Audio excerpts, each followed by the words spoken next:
I was the youngest girl in a family of three girls. Okay. And my father always wanted a son, and I was the baby. And thinking about how could I make my dad proud. I'm sure that makes it most special. I often laugh when people make fun of Gen Z for being on their phone. You ever watch somebody play one of those games? And the ability to use his hands, his eyes, and his brain at the same time was so above any ability that I have. That's really critical thinking in the world of AI. Conversations never come up. No, AI is not going to replace the creativity, the empathy, the imagination of humans. At some point, every leader encounters a tension between ambition and integrity. Now, how do you think about that choice? Welcome to the Inner Circle with Rajesh Shah. Today's episode is a special one for me.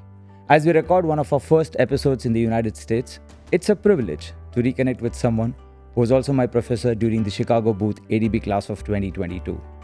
Often known as CEO Whisperer, today's guest has spent decades helping leaders, executive teams, and organizations navigate performance, change, and growth. She is the president and CEO of the Center for High Performance, author for multiple leadership books, and a faculty member at Chicago Booth Executive Education. It's my pleasure to welcome Lucia Annunzio to the Inner Circle.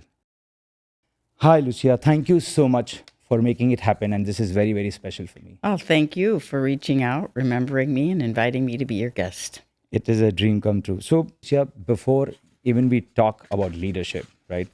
So I say, like, when you think about your own journey, what experiences shaped the way you see people and organizations today? Well, I was the youngest girl in a family of three girls. Okay. And my father always wanted a son, and I was the baby, and I was not his boy. And I guess what really shaped me was thinking I was supposed to be a boy and thinking about how could I make my dad proud. And I would watch him and copy him. My father was a phenomenal leader. He had charisma. He inspired people. He was a servant leader. He took care of everyone, from the person who parked his car to people much more important than him. He was able to form coalitions.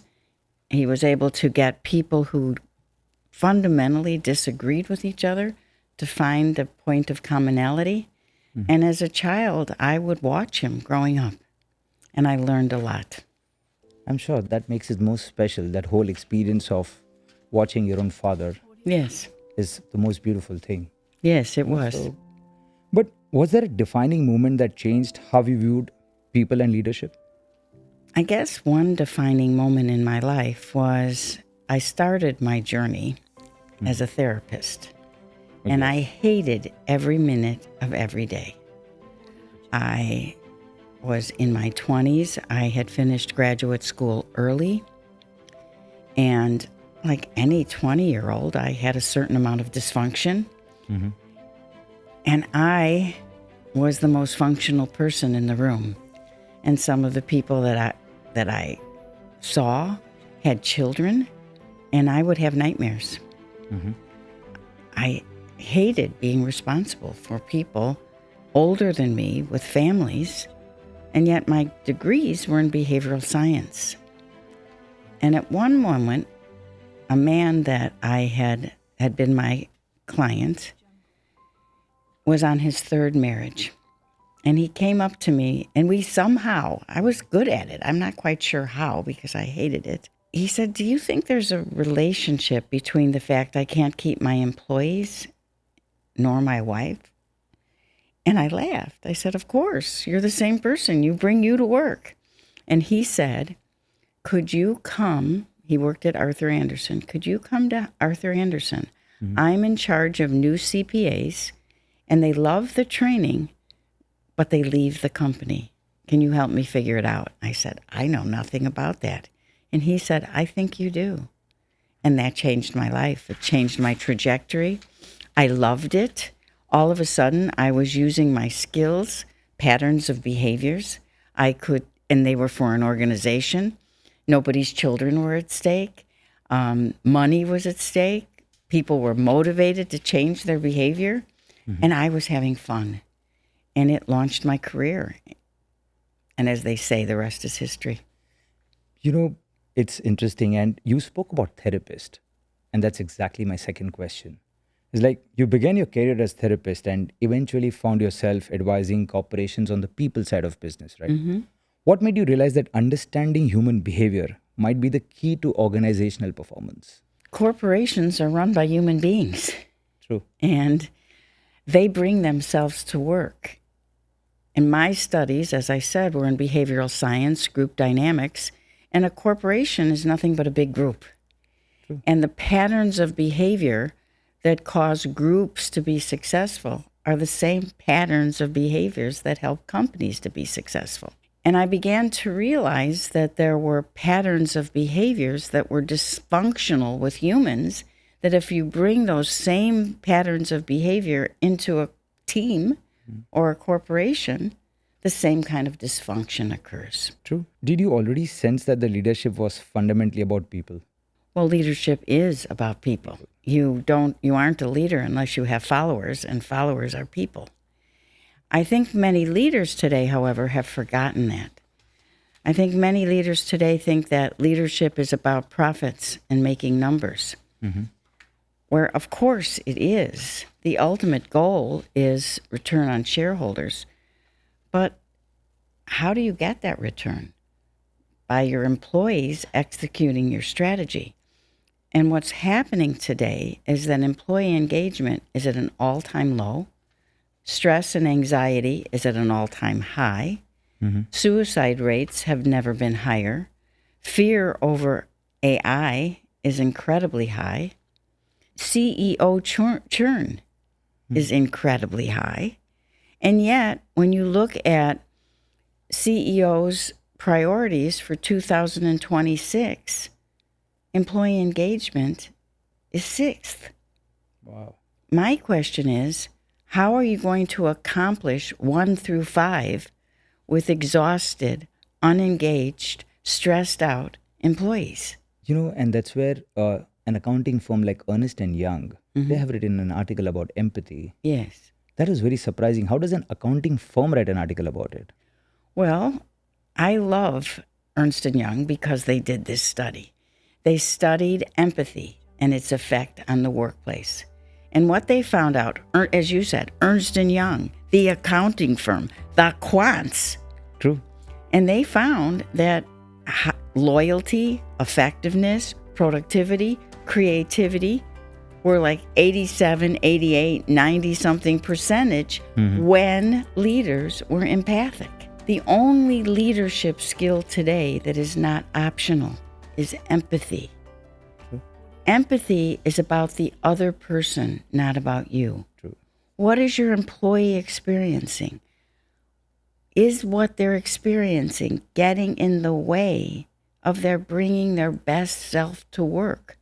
Your job as a leader is not to do the work. It's to get your employees to bring their best self to work. And if you can't understand the fear, the lack of engagement, the stress of AI, then how are you going to help people? How are you going to inspire people? How are you going to help people get the work done? Because at the end of the day, it's the people that make you successful. It's the people that do the work that gets the profits. And yet, we say people are our most valued asset, but that's not how we treat people. So it's all about people, and if a human is being treated the way he or she deserves to be, then everything falls in place. Well, it's not deserved to be. It's my company has done global research on the factors that accelerate profitable growth. We did the most rigorous, quantifiable survey of its kind. And we found out the obvious. The obvious is you've got to have a strategy. It has to be based on customer needs. You have to execute that strategy, and you have to execute it against measurable goals. Well, that's the good news. The bad news is that groups that make money and drive innovation do that. Those that consistently make money and drive innovation, the big differentiators is how people are treated. When people feel valued, when they're able to bring their brains to work, you get the highest return on investment. The highest cost of your P&L is the cost of your human capital. And yet most people are afraid to bring their brains to work, because if they tell the boss what's going on or that there's a problem or a different way of doing something, they're afraid they're going to be fired and put on the next layoff. That's crazy. And that's what, before even when we speak about making an organization, I would want to talk to you about what breaks an organization. This is what your statement was, right? So you've spent decades observing CEOs and executive teams. What's the difference between leaders who elevate organization and those who unintentionally put them at risk? Leaders who elevate performance get return on brain power. They are able to tell somebody what to do, not how to do it, and hold them accountable. Valuing people doesn't mean that you let them get away with murder. It means that you give them stretch goals, you give them the training and tools they need to accomplish them, and you get out of their way. Leaders who fail at this micromanage. They tell people what to do, how to do it, when to do it, and why to do it. When you tell people what, when, where, and how and why, you're actually telling people not to think. You're asking them to leave their brains at the door. So, but are these behaviors repeatedly surprising you by any chance? There's a song from the 60s. It had a melody going, "When will they ever learn?" And my feeling is, when will they ever learn? The technology stocks in the 90s bombed, excuse me. It bombed, yeah. Because leaders were all about profit and didn't care about people. The 2008 crash happened because leaders did not trust the warning signals that their people gave them. I call it subprime leadership. SAP, ERP, all of those strategies never get promised return on investment. And now with AI, we're having the same kind of micromanagement, short-term oriented, hierarchical structures that destroyed all of those issues that I talked about, and yet we're repeating it. There have been hundreds of leadership books written. I've written 3 of them. We all say the same thing. We may use different language. We may have our own unique twist. But basically, it's human-centered leadership, and everyone's read them, and everyone's taken leadership courses. But we find ourselves at the same place again with the same problems. And that's what, is one of the ironies of leadership, that more successful people become, the fewer people are willing to tell them the truth. Yes. That's the irony of life. So, why are blind spots so difficult to see? Well, some leaders have blind spots. A blind spot is a behavior that you may or may not be aware of. But what you're not aware of is the negative consequence, the damage it does basically to your culture and to your bottom line. The quintessential example of that is Fuld from Lehman Brothers. Fuld was in trouble. Lehman Brothers was going bankrupt. They had a deal on the table with the Koreans. He had delegated the negotiation of that deal to a team of people, and they were at the point where they had a LOI, a letter of intent. They were going to sign, and Fuld comes in the room, and he says to the CEO of the Korean company who had the money to buy the bank that he was looking at the numbers wrong. His team was embarrassed. They had negotiated in good faith, and the CEO from the Korean bank walked out of the room. The deal was over. He tried to micromanage. He didn't trust his people, and he's considered one of the 25 leaders most responsible for the fall of the economy. Now, did he do that on purpose? Was he aware of his own condescension, his own inability to understand that he wasn't the smartest person in the room? No, but it happened anyway. that's what you also speak about, neurotic tendencies that all of us can carry to different degrees, right? The losing of fear and losing of, you know, anything, right? Leaders do not want to lose. They have a fear of losing, right? And that's also one of the reasons. Is it fear of losing or a desire to win? I'm not sure what it is, but winning is not a zero-sum game. And unfortunately, in leadership today, we often think of winning as the other side losing. And when the other side loses, have we really won? When we conjure up that much hatred and resentment, when the leader has to be right and the employee has to be wrong, and we don't try to find a middle ground, who's really won that argument? Nobody. Nobody. Because as soon as you make somebody do something they don't want to do, and they walk out of your office or they turn off the Zoom call, or even on the Zoom call, they're texting their buddy saying, "Y'all can't believe what the boss is doing. This is the most stupid." So are you really winning when you've lost the respect of your workforce? You just spoke about guys texting their friends while the meeting is on. Yes, And that's there's a happening concept way about, too much today. yeah, and I did read about an article called Meeting After the Meeting. Yes. So you often talk about it, right? The conversation that happens once the leaders leave the room. So what does that reveal about trust and leadership? Well, the meeting after the meeting, everybody who's listening to this has been to the meeting after the meeting, whether it's in person or it's on Zoom or by telephone or text. It's where the real truth is spoken. It's where people really talk about what's wrong with the company, what's wrong with our position in the marketplace. And they don't want to say those things in the meeting because they're afraid or the boss puts them down. The ridiculousness of that is that the real problems are discussed after the meeting is over. As a leader, your job is to have the meeting after the meeting in the meeting. You have to know and talk to your people individually. Find out what people are talking about. What are they scared of? What do they think is wrong?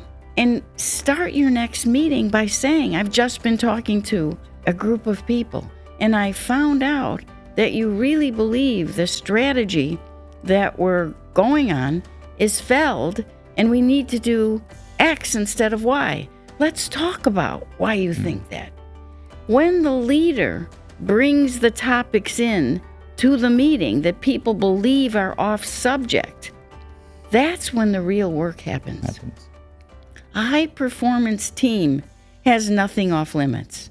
And that's what you have also given some examples about hallway conversations, psychological safety, decisions failing in execution. There are so many things that you have. What happens is the purpose of a team, a senior team, let's start at the top. The CEO and their direct reports really have one job. I'm sorry for all the CEOs out there, but your job is to make good decisions about where the company is heading, where do you fit in the marketplace, where are your opportunities, where are your threats, how do you best position yourself, and how do you get the money to do that? Teams that make good decisions are able to disagree, to fiercely debate with respect. It's not about the other person, it's about the business. They're allowed to say, "I don't know, I disagree, I think that's not a good idea, I need your help." When those kinds of conversations don't happen, information is left out of the decision. When a decision is made without everybody bringing in what they know, it will have to be done over again, because what they know is vital to a good decision. That's why so many projects have cost overruns, are redone, why initiatives don't quite get the return they expected, why mergers and acquisitions never quite get the promise that was on the paper. It's because the people closest to the work know how to execute, and no one asks them. No one asks for their help.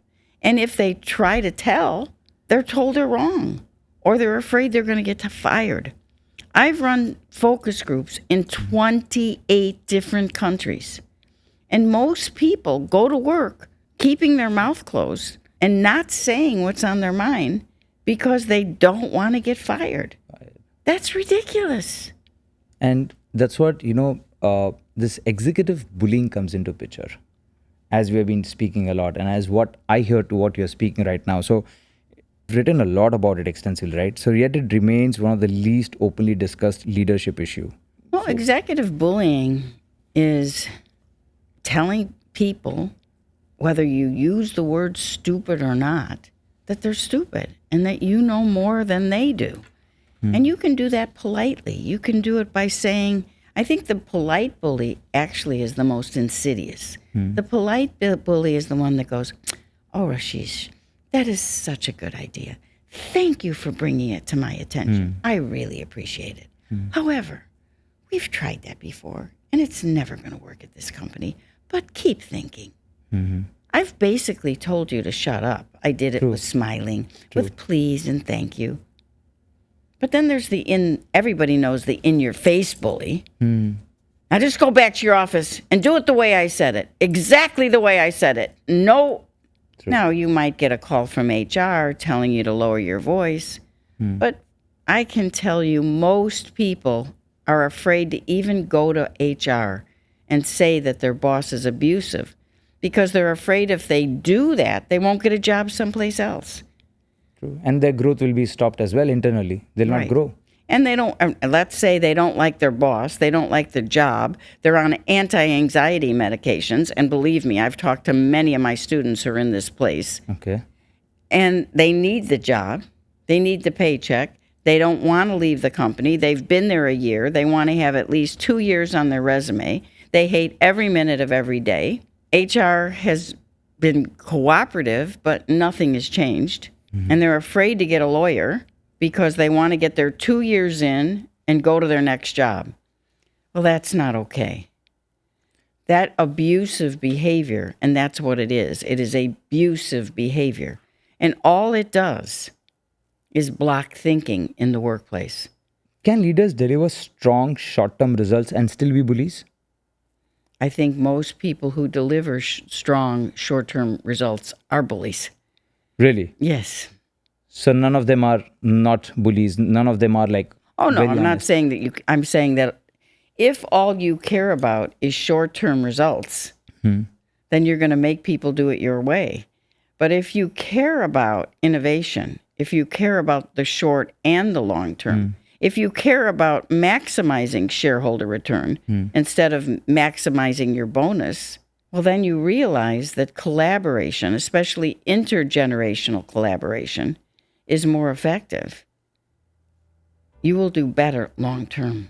So it's very interesting to understand from you that when you walk into an organization for the first time, let's say, okay, what are the early signs that tell you something isn't healthy?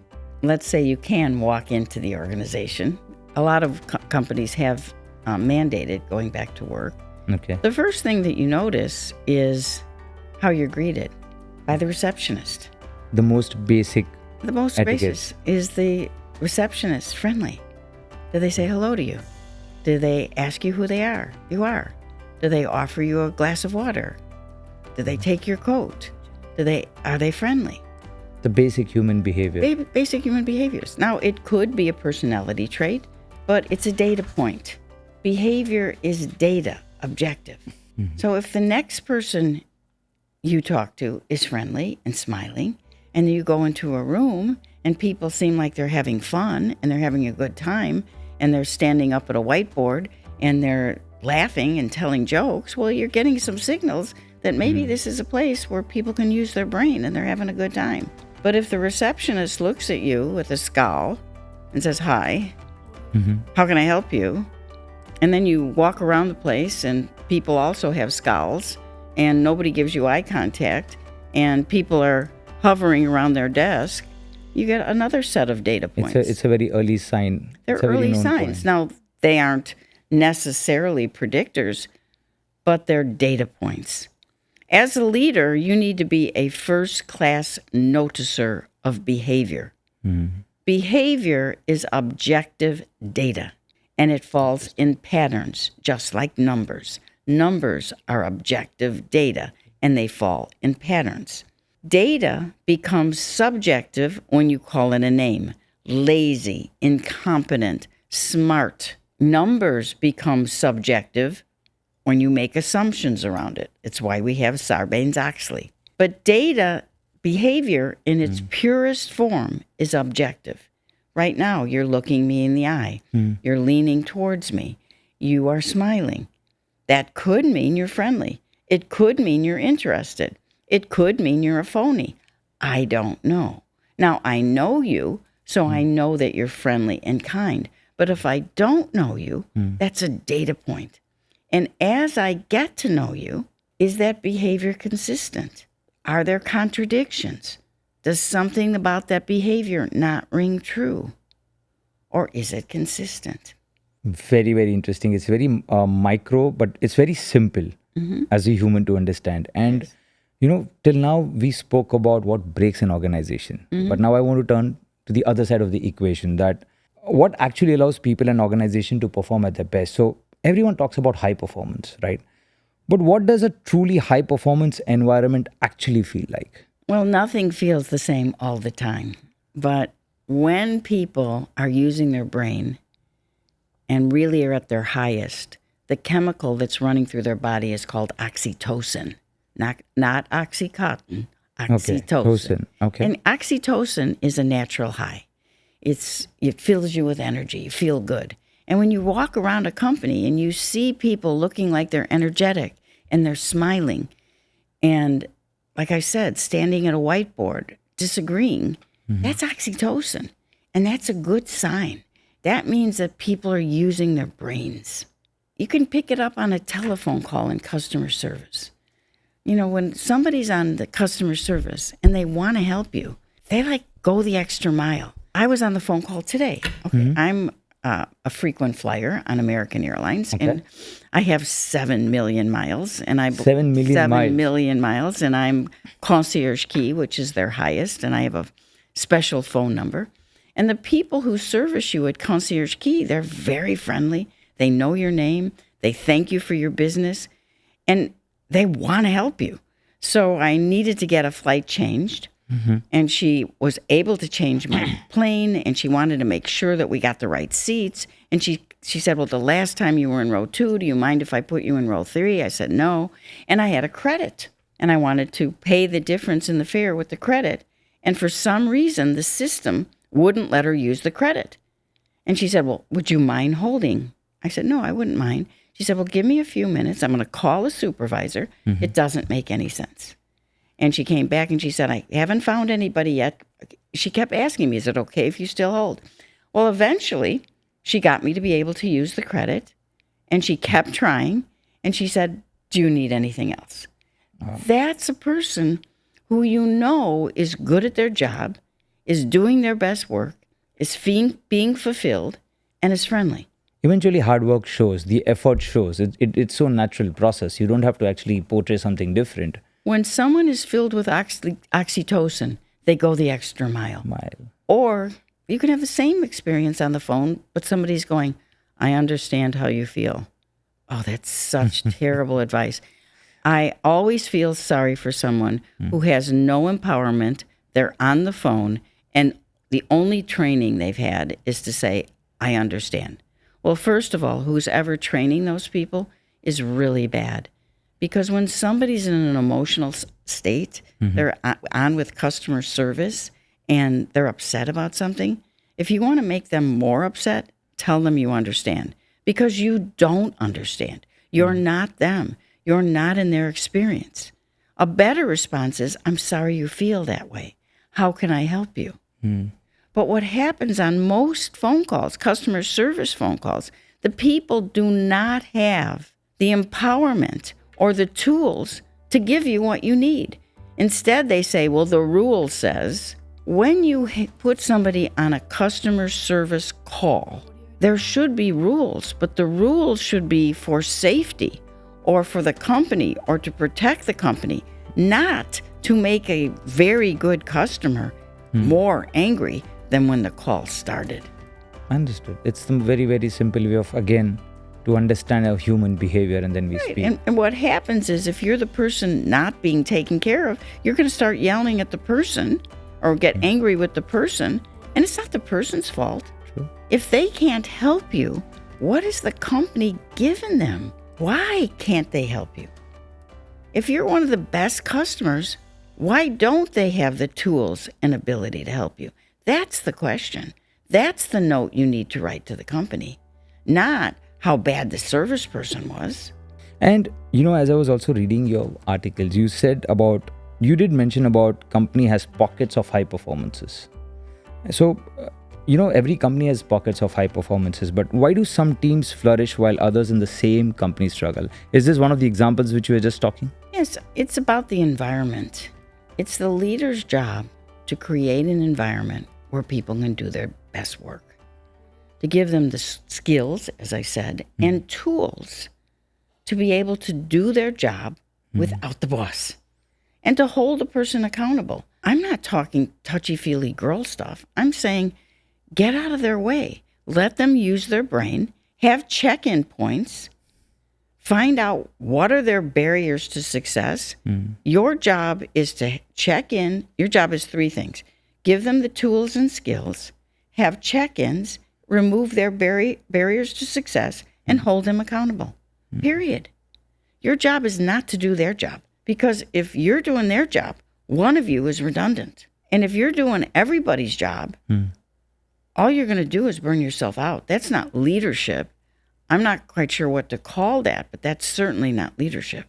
And you also mentioned about one example like Ford Escape Hybrid Team,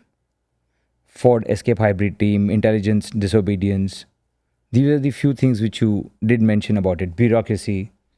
Okay, the things that get in the way of people doing their best job are over-processed organizations, hierarchy with several levels of, I did focus groups at a company once where people were so frustrated because they were losing deals because there were so many levels of approval that they had to go through to spend money that was a fraction of the money they could make if they had the authority to sign off, but they did not. And they had to go 2-3 layers up. And by the time they got approval for the cash that would get the deal that was going to be tenfold what they needed, they've lost the deal. That happens all the time. People are over-processed, too much bureaucracy, too much hierarchy, and too much fear of saying what's wrong. And this also brings in you have also mentioned about the return on brain power. Yes. So this is also a kind of... As I said earlier, the highest cost on your P&L is your human capital, especially in knowledge-based organizations. And basically, what does that mean? You're buying people's brains. The problem is most people don't use their brains at work. They check them at the door. They're afraid that if they use their brain at work, they're going to get fired. I taught MBA students at the University of Chicago Booth School of Business, which is arguably number 1 through 5 in the world business schools. The people in my class had 5 years experience and were pretty smart. And on the first day of class, I would ask them, how many of you felt your brain was fully utilized on your last job? Guess. How many do you think would raise their hand? At least out of 30 people. 30 people, 25 people raise hands? No. Most days, none. None? None. On a good day, 1 or 2. Oh. People were micromanaged. They were told what to do, when to do it, how to do it, and why to do. They were never given stretch goals. They weren't given the ability to really think, to really be creative. And this is critical today. This legacy leadership model is obsolete. And in the world of AI, it's damaging. AI is a game changer. It's the biggest game changer that we've had. The problem is that it cannot get best and highest usage without return on brain power. AI is best utilized with human capability. AI is not going to replace the creativity, the empathy, the imagination of humans. And when AI and humans collaborate with co-intelligence, especially intergenerational co-intelligence, we're going to explode the profits and possibilities that are available in the world today. It's very interesting. I did have this question and I want to bring it early, that considering AI in place in today's world, what does leadership has to take care about their employees, having AI? Like what is the good part of having AI today and what is not so good about having AI in place? If we see AI as solely a way to eliminate jobs and shore up short-term profits, first of all, we will underutilize its capabilities. And secondly, who's going to buy your products? If all the entry-level jobs are taken by AI, the short-sightedness of that is, who's going to oversee the output?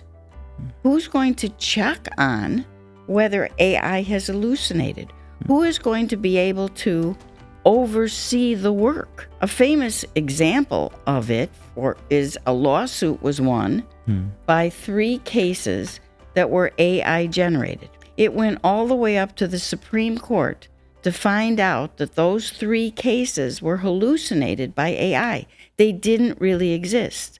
So someone used AI, asked for casework, they found 3 cases, but they weren't real. The judge in the case, when it got to the Supreme Court, was furious that no one had ever checked it. Now, of course, that's sloppy, but if we eliminate all entry-level jobs, isn't that what's going to happen? Sure. Now, of course, AI is going to get more sophisticated. It will get to a point where it can do more. But then how do we supplement human intelligence and human capability? Because I don't believe that companies are going to win by those that use the best technology. I believe they are going to be the ones that humanize the best, that understand the importance of human capability with AI. That's interesting. And there's one more thing which I want to know. When you say, why does admitting I don't know sometimes make a leader stronger than weaker? This is the most interesting part of a leadership, right? As a leader, we think we can pretend to be somebody we're not.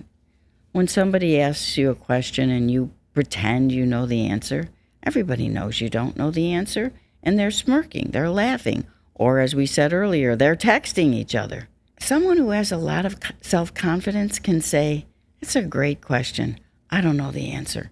Someone with even more self-confidence might say, "We've got a room full of employees here. Does someone know the answer to that question?" There was this one example which you wrote about, horseshoe example, where there was a horseshoe where there was something very interesting, which I did read about. I took a group of pharmaceutical executives to a barn.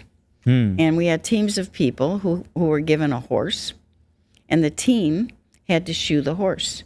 Now, of course, some people on the team had shoed a horse before, and some people had not. One of the teams was the leader was the highest leader in the room. And that leader did not and never had shoed a horse. But he took charge. He tried to tell people what to do. And finally he said, "You know what? I don't know how to shoe the horse." Okay. And he said, "Does someone here do? Does anyone on the team know how?" And someone did. They had been raised on a farm. And he said, "Okay, show us." And afterwards, I said to the group, "Did you respect the leader more when he admitted he didn't know or when he took charge?" And to a person, because the whole audience watched this, to a person, everyone raised their hand when he said he didn't know. Because it takes a lot of courage and strength to be in charge and say you don't know. It's easy to pretend. It's easy to bluff it. But it takes courage to say you don't know something. That's most important. I mean, the world of work has changed dramatically over the last few years, and leadership today feels very different from what it did even a decade ago. So, are organizations underestimating the emotional cost people have carried over the past few years? I'm sure we have discussed this, but... Absolutely. I mean, good leadership is good leadership is good leadership. It's not changed. The problem is that we haven't had it. The problem is, as I said earlier, people's read the books. They've even taken classes. But in that moment, I don't think there's a lot of bad people either. I think what happens is when people are under pressure and they are scared and they have to deliver quickly. Our natural tendency as a human being is to take charge and to try to control the situation. Unfortunately, we may be taking charge and controlling for the right reasons, but those right reasons have the wrong impact.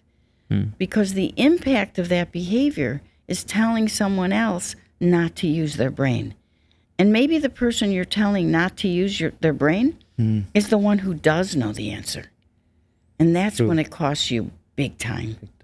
And in today's world, the younger people who, I often laugh when people make fun of Gen Z for being on their phone. I say to them, what are they doing on their phone?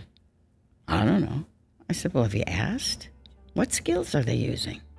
You ever watch somebody play one of those games on a telephone? It requires a lot of critical thinking, a lot of strategy, a lot of decision making, a lot of brain power. It takes a lot of technological savvy. You have to figure out how to utilize the technology to get what you want it to do. That's really critical thinking in the world of AI. But people don't put those kind of skills on their resume. You learn those skills when you talk to your employees, when you ask them, what do you do in your spare time? What kind of games do you play? Have you ever created an app? Or you were off for 2 years during COVID. What did you do in your spare time? These conversations never come up. Generally. No, because the young people today take their technological aptitude for granted. They don't think of it as skills. I watched my 7-year-old grandson playing a game. The hand-eye coordination and the ability to use his hands, his eyes, and his brain at the same time was so above any ability that I have. But if I were his boss, I might be saying to myself, how could I use that? How can that ability to use his brains, his hands, and his eyes at the same time accomplish my goal? Because that's not going to be anywhere on his resume. That comes from conversation. That comes from paying attention. That comes from casual, what do you do in your spare time? People have hidden skills, especially the younger generation, and we don't bother to find out what they are. What we bother to do is call them names that aren't necessarily true, lazy, entitled, addicted. Are they? Maybe. But maybe you're missing what's most important about them. And the next generation, we are speaking about Gen Zs now, right? They experience the world very differently. So what do you think they need most from today's leaders? Development. In which way? Most Gen Zs grew up in an interesting time in history. They are the first generation to live through an economic, almost recession. They had active shooter drills at school. They watched their friends be shot at in classrooms. They saw people their age killed on the streets. They lived through Black Lives Matters. They lived through the Me Too movement and COVID. They missed their proms. They missed their graduation. Many of these young people had to say goodbye to their grandparents on a Zoom call. And we, the leaders of the world, did that to them. Not on purpose. We thought we were protecting them. And in some cases we were. But real harm was done to this generation. And we owe them development, teaching them the social skills that they lost, finding out what they did learn, understanding who they are, what they can contribute. But what are we doing? We're not hiring them. We have an AI robot with a large language model, read their AI-generated resume, and if the large language model doesn't find on their skills, on their resume, exactly the used car you're looking for, they're not going to get a job. I understand that's efficient and it might save money, but it's losing an awful lot of talented people for exactly the wrong reasons. Tell me, I have a very curiosity question, just out of context. So, majority of the Americans, middle class families, they are between, let's say, $50,000 to $150,000 salary per annum, right? Now, considering the pay slips, considering the AI, everybody has a dream to breach that salary and go up high. What is that few qualities you would tell them to imbibe, to learn, to grow up?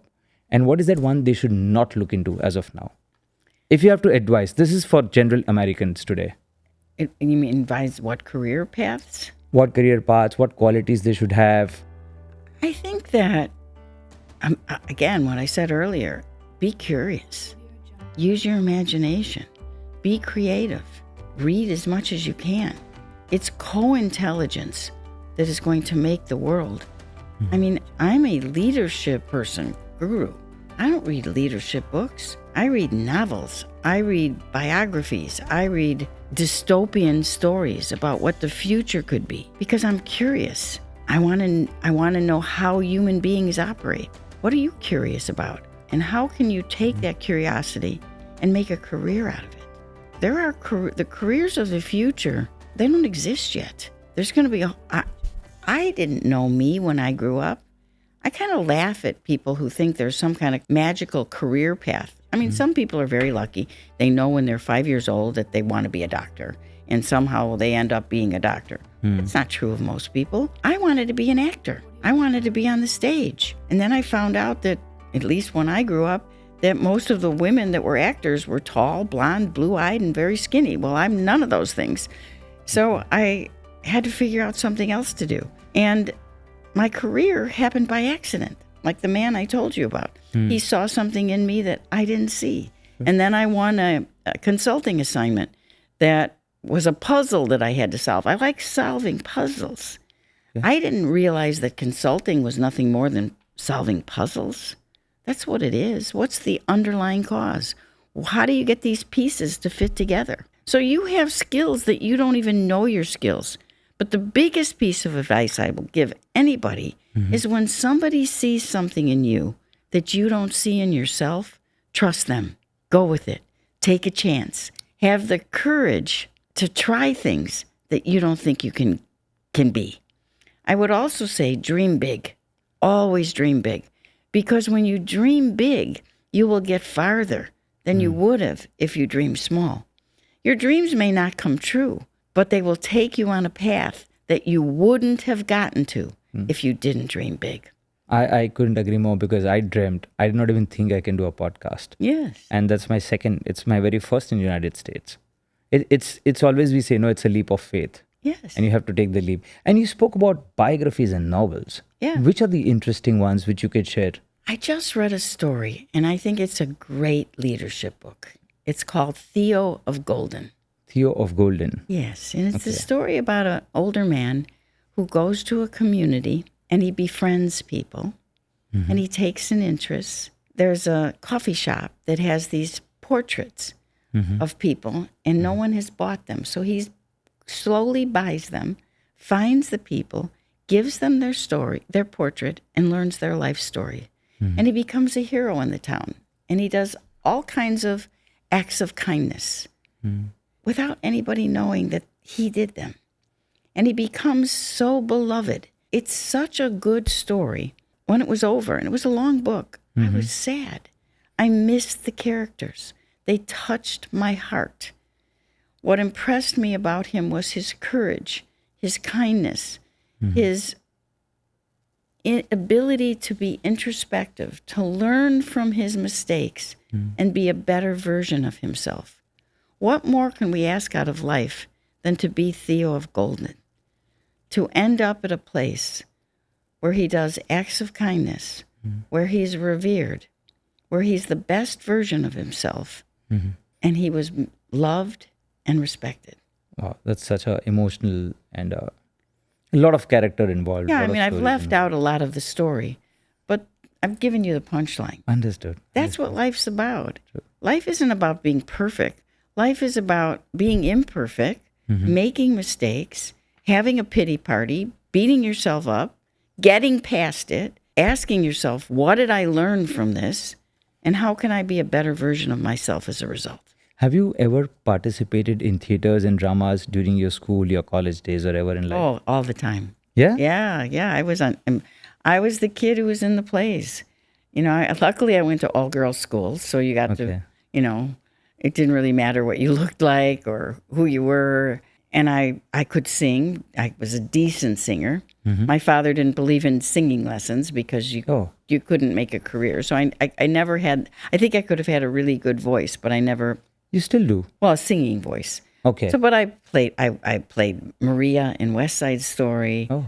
But I liked the serious parts better. I liked drama. I wanted to be a torch singer in a long black dress with a microphone, singing sad love songs.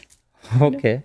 That's very interesting side of you. Yes, but it's part of teaching. Part of teaching is being an actor. It's presentation skills, right?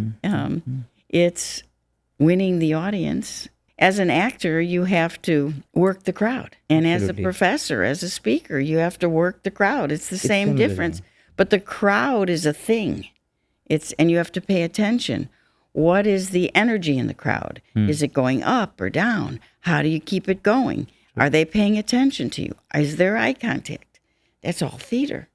It's a lot of improv. It's the most beautiful thing. I have done theaters in India. Yes. And I still do. Well, you're an actor, correct? I'm an actor as well. Yeah, I'm a trained actor too. Yes. And I have done theaters. I have done movies. I have a movie released this year. Really? What is your movie? It's a Hindi movie, and I have some small character in that. So you'll have to send it to me. I want to see you in a movie. I will. It's the most, as you rightly said, acting is so much related to our life, right? It's a storytelling job. It's about to, keep the crowd together. Exactly. It's every scene which is written together. And most leaders need to understand that. I mean, your most effective leadership skill is storytelling. Yeah, it is. The more you tell stories and the more you tell an engaging story that people listen to. You might remember this. One of the modules I teach in my class is executive presence. There's a myth about executive presence, that you have to be bigger than life, that you have to, have this loud, booming voice. You have to be tall. You have to have great eye contact. No, that's crazy. You have to be authentically you. The example that I use in class is Jensen Hung, NVIDIA. I mean, he uses ums and ahs. He has bad eye contact. He wears his leather jacket. But he is so sincere. He is so believable. He, what I call, owns the room. You listen to every word he says, not because he's loud, not because he's the quintessential charismatic, but because he's real. That's how you win an audience. That's what storytelling is all about. That's what acting is all about. You be real. You be yourself. Just be yourself, because you show anyway. And when you try to be somebody else, you'll look like a phony, because you are. It's so interesting. Acting and storytelling, theater, drama is a part of life. So I would love to end on a slightly more personal note, because after decades of advising leaders and organizations, I'm curious about what those experiences have taught you about life itself. So at some point, every leader encounters a tension between ambition and integrity. Now, how do you think about that choice in life? I was very lucky. I was raised by a man whose principles always came first. So there have been points in my career where my principles and my ambition came in conflict. And I got a lot of credit from people because I always picked my principles. But I think because my father always did, I never saw it as a choice. It was the right thing to do. It was just a part of me. True. And I feel very lucky. I mean, my favorite story about my dad is that he loved a vegetable. It was called escarole. Escarole. Okay. But he only liked escarole if it was 99 cents a pound or less. And if it was because he believed that the consumer, he had a deeply held belief that we should not take advantage of consumers. And so when he'd go to the grocery store and it was $1 a pound or $1.01 a pound, and I'm a teenager, he would call the store manager and complain that the escarole was too expensive. And I would be so embarrassed. I'd go, Dad, here's a nickel. Buy the escarole. And afterwards, he'd say to me, Lucia, it has nothing to do with the 99 cents. It's not okay to overcharge the consumer. Yes, I can afford the escarole, but I am not going to buy a product that is from a place that is overcharging the customer. And I'll never forget that. That's It's like, very deep. because it was escrow. It didn't matter, but it mattered to him. And as a leader, what are your deeply held beliefs? How consciously aware are you of them? Because there will be a point in your career where somebody's going to ask you to do something that in your gut you shouldn't do. They're going to tell you nobody will know. They're going to tell you you won't get caught. Well, first of all, they know. Mm-hmm. And more importantly, you know. You know. And you have to look yourself in the mirror. And if you want to look yourself in the mirror every day, you got to tell yourself a lie. You got to tell yourself that it's okay to charge the customer $1 and $1.01. When you believe in your gut, maybe your gut's not right, but your gut believes it should only be 99 cents. That's valued. So, and before we close, okay, we are coming to the end of the segment. I have something called the inner circle question. It's my tag. Okay. So, a few reflect questions that help us understand the person behind the accomplishments. Okay. Right. So, my first question would be, what belief about life has become stronger with age? Life is about joy. If you're not feeling joy, you're not living. I feel very blessed. I love my work. It gives me joy. And every time my work or the place I worked in stopped giving me joy, I moved on. Don't live your life without joy. That's most important. So, is there a principle you have held onto despite resistance or changing times? Family comes first, Okay. always. And as a woman, you're often given a choice between your family and your ambition. You shouldn't have to make that choice. Men don't have to make that choice. I know that that's easier said than done, but there are places that don't make you make that choice. Try to find them. I have my kids, every place I worked, always knew my kids came first. And if they couldn't come first, then I was in the wrong place. Now, I can't say that I went to every game or made every play or every science fair. Of course I didn't. But I was there when I felt it mattered most. And I worked for people who understood that. I was flexible, but there were certain things I was inflexible about.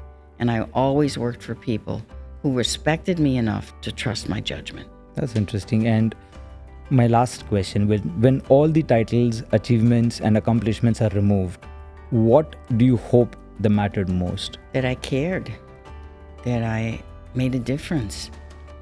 I mean, my life has been being about impact. My mission statement is to propel leaders to greatness. And I want to believe that by doing that, I have helped great leaders like yourself create cultures where people can thrive. And I want to be remembered for making that impact, for making a difference in the lives of my students, my clients, in my children, and in my grandchildren, in my community.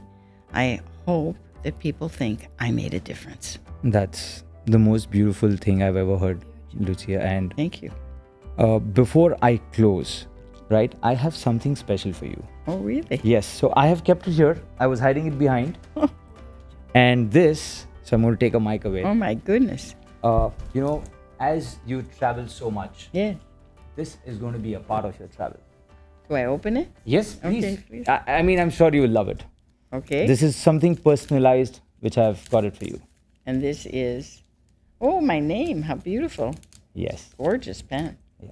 It is with the, Oh, I Comes love with a these magnet. kind of pens. Thank you. Oh, great. yeah. Thank you. I lose things. I have to put that in a safe place because I love it. Thank you. You want me to keep opening?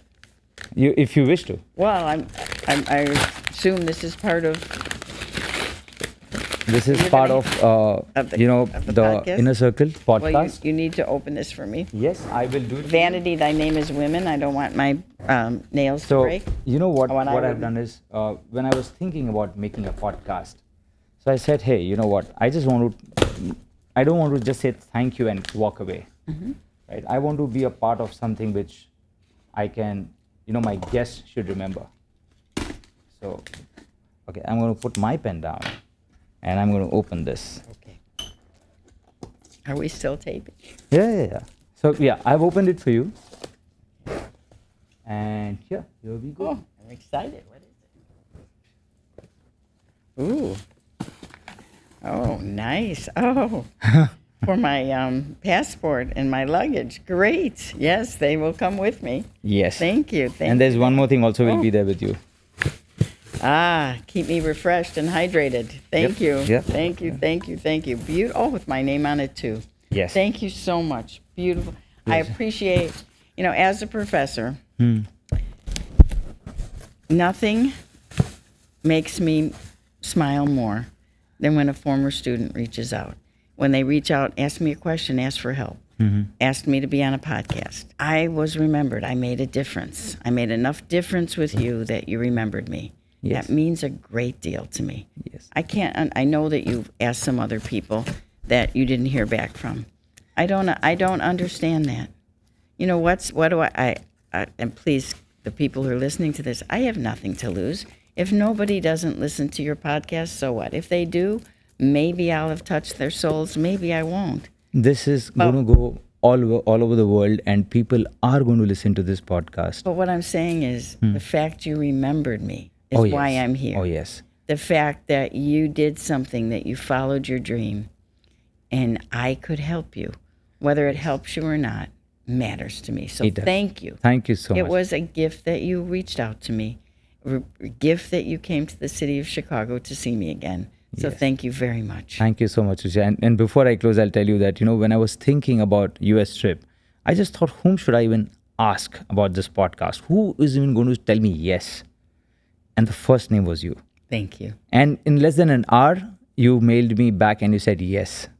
So thank you for making it special. Well, I made myself a promise a long time ago that when I don't think I'm important, but when you read my bio, I sound important. And if a young person has the courage to take the risk of asking me to do something, unless I really can't do it, I'm going to say yes. That's interesting.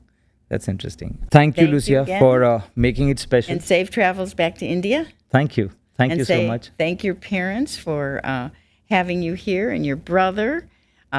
They're here celebrating a nephew's first birthday. Yes, it was the most beautiful experience for all of us. And when I head back to LA, I go with two most beautiful experiences. One is this podcast. And your family. And my family. And family is always. And you have an American family, an Indian brother who immigrated to America, who married a Mexican wife. Yeah. That's what America is about. It's a melting pot of people from other countries coming together and living the American dream. I'll add one more thing. So my brother is Vishal, and my sister-in-law, she's Jessica. So we did discuss about this podcast, and Jessica told me what to ask, how to ask. My brother did tell me what questions you should frame it. So when I asked you about this American question, right? Every citizen making this dollar and how to grow up, it was from Jessica. Thank you, Jessica. Thank you so much. Thank you. And this ends the podcast, and I'll just give my outro. So if you have enjoyed this conversation and this podcast, do subscribe and follow for more events coming up and more serious folks coming up on the podcast who are there to share their journey. Till then, keep learning, keep growing, and keep the right people in your inner circle. And I'll see you soon. Thank you.